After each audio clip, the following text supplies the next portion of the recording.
కేంద్ర ప్రభుత్వం వెంటనే బిల్లును ఆమోదించేటట్టుగా చర్యలు తీసుకోకపోతే ఈ రాష్ట్రంలో బీజేపీకి పుట్టగతులు లేకుండా చేయాలా, బీజేపీకి ఓట్లు లేకుండా చేయాలా, బీజేపీలో బీసీలు అనేటటువంటి వాళ్ళు కానీ సామాజిక న్యాయం కోరేటటువంటి ఏ శక్తులైనా సరే బీజేపీలో ఉండకూడదు, బీజేపీని బహిష్కరించాలా, బీజేపీకి ఓట్ వేయకూడదు.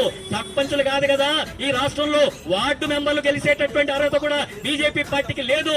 ఎందుకంటే అది సామాజిక న్యాయానికి వ్యతిరేకమైనటువంటిది, మనుధర్మానికి అనుకూలమైనటువంటిది, రాజ్యాంగానికి వ్యతిరేకమైనటువంటిది. అది మతోన్మాద పార్టీ, కుల ఉన్మాదంతో కూడుకున్నటువంటి పార్టీ, పురుషాధిక్యత కలిగినటువంటి పార్టీ, కార్పొరేట్ సంస్థలకంతా కూడా ఈ దేశ సంపదనంతా కూడా దోపిడీ చేసేటటువంటి పార్టీ అది. అలాంటి పార్టీని బొందలు పెట్టాల్సినటువంటి అవసరం ఉంది.